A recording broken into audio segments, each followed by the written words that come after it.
During the reign of King Devapala in ancient Bengal, Virūpa was born in the eastern province of Chiplaka. As a young man, he was ordained at the great university monastery of Samapuri, where he studied and practiced meditation along with over 1,000 monks. At a young age, Virūpa received the Vajrayogini empowerment. He practiced diligently, hoping for results. He completed 10 million recitations of the deity's mantra, and then another 10 million, dedicating 12 years to this practice. Yet, he did not experience even the slightest sign in a dream. He became deeply discouraged. One day, Virūpa threw his mala, prayer beads, into the latrine and muttered, "What do these beads have to do with bliss?" That evening, which was an auspicious day, he remembered during evening prayers that he no longer had his mala.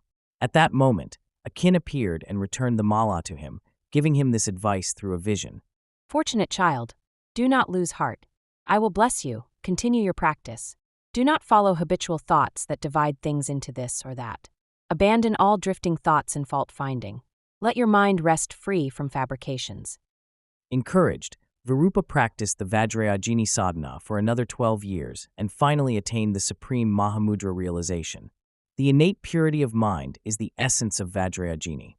Do not seek her outside of yourself, for that would be a sickness and foolishness. Mind's nature is free of fabrication. The wish-fulfilling jewel is your own treasure. Realizing this, the path's result is complete.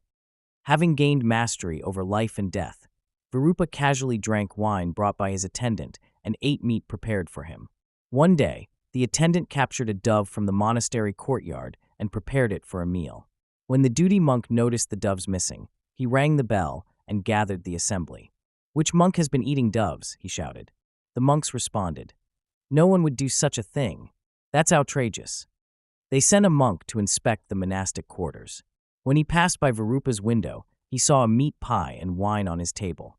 The monks convened again and decided to expel Kunlupa from the monastery. Virūpa returned his alms bowl and monastic vows to the Buddha statue he had worshipped for 24 years.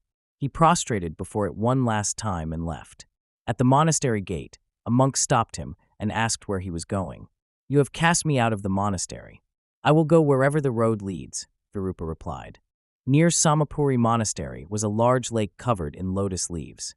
Virūpa walked across the lake, stepping on the lotus leaves one after another, chanting the Buddha's name, and reached the other shore. Seeing this miracle, his fellow monks repented and came to him, prostrating and touching their heads to his feet.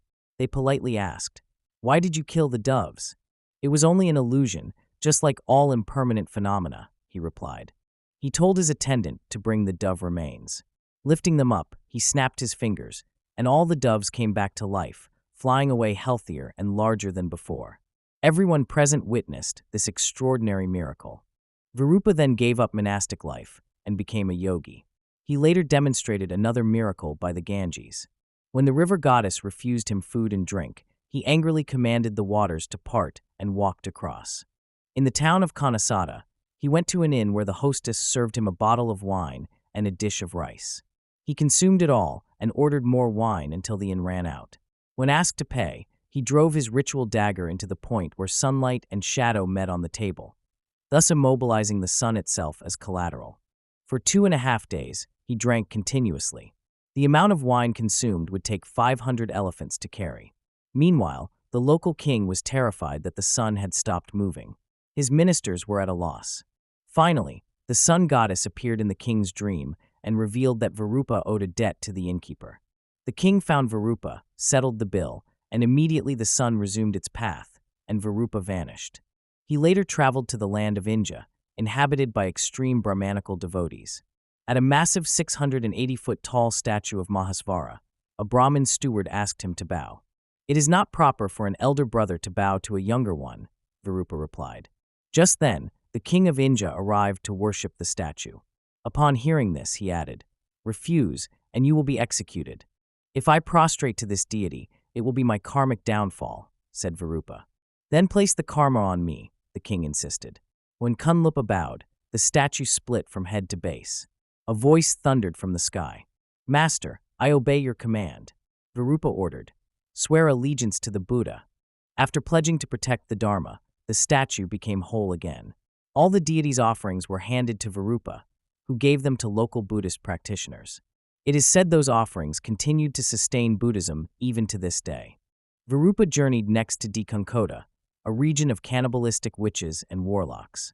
They cursed unsuspecting travelers, including a young Brahmin boy and Virūpa, to make them easier to capture. The boy found food. Virūpa was taken to a small temple by a devout lay Buddhist who warned him about the witches. That night, he encountered the Brahmin boy again and placed a protective mantra on him before sleep. The witches, needing human flesh for their blood ritual, attempted to capture both. They couldn't move the protected boy, so they carried Virūpa, sleeping on a wooden board, to their sacrificial site. As they prepared for the feast, wiping him with alcohol and sharpening blades, the group erupted in manic laughter. Virūpa too began to laugh, but his was the terrifying sound of the 12 syllables of Black Haruka. The laughter of the witches turned to silence. They collapsed in fear. When they awoke, Virūpa made them vow to follow the Buddha's teachings. "You will not be harmed," he said, "but if you break the bodhisattva vows, you will lose a bowl full of blood. If you forsake the Dharma and take refuge in other deities, this iron disc will behead you, and the demon of the north will drain your blood." It is said the iron disc and the northern demon star remain visible to this day. Virūpa later returned to Ḍākinī. The deities Mahasvara and his consort manifested a city of 4.5 million homes in his honor, offering divine nectar collected from the 33 heavens. Virūpa lived for 700 years before attaining final liberation in the Kin's pure realm.